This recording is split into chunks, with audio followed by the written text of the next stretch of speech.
ছেলে, তোমাকে বলছি তুমি সাবধান থেকো।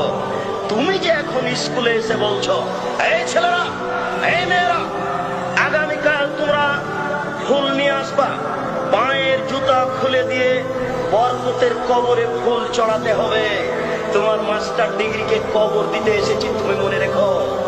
তুমি বলো সারা বাংলাদেশ কেন, সারা পৃথিবীর মানুষ যদি পায়ের জুতা খুলে দিয়ে এই বরকতের কবরে ফুল চড়ায়, তাহলে বরকতের 1 পয়সা লাভ হবে নাকি? যদি না হয় তুমি এই কাজ করলে কেন? তাহলে ও সরস্বতী ভগবতীর কাছে গলা দেওয়া আর তোমার এই কবরে ফুল চড়ানো দুইটা সময় নয় কি?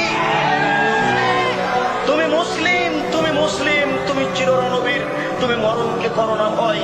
তোমার ইতস্ত বোধ করা দরকার ছিল, তোমার লজ্জা বোধ করা দরকার ছিল, তোমার বিদ্যেকে মূল্যায়ন করা দরকার ছিল।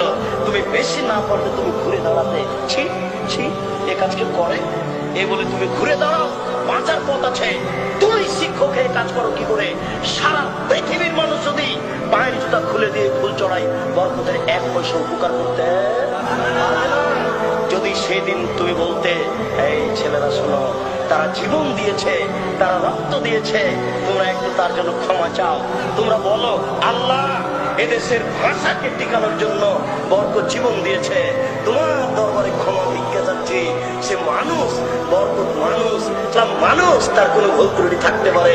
তোমাকে বলছি, দয়া করে তুমি তাকে ক্ষমা করো, দয়া করে তুমি তাকে ক্ষমা করো। এটা একটু বলতে পারেন না? কাপুরুষ ছেলে তুমি, তুমি সুন্দর ছেলে নও, অভিশপ্ত ছেলে তুমি।